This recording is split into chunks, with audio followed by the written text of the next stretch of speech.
today is the Swine Skillathon, and this really tests the 4-H members' knowledge of the swine industry. So it takes us beyond just showing the animal and really helps them understand the science that goes into raising their animal. So they're learning about nutrition, breeds, reproduction, all different types of animal science. Today we're helping with the Youth 4-H Swine Skillathon, so where members 4-H of all ages get to form teams together and they get to come to different stations and be tested on their knowledge of the swine industry. Today I am working on helping educate these 4-H members on swine nutrition, so talking about amino acids and feed intake and the difference between feeding barrows and gilts. So.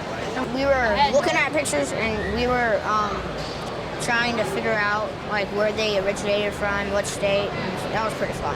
We welcome everybody to participate. Some of the youth here do not have hogs, so it's a great way to participate in the swine project without actually having a pig.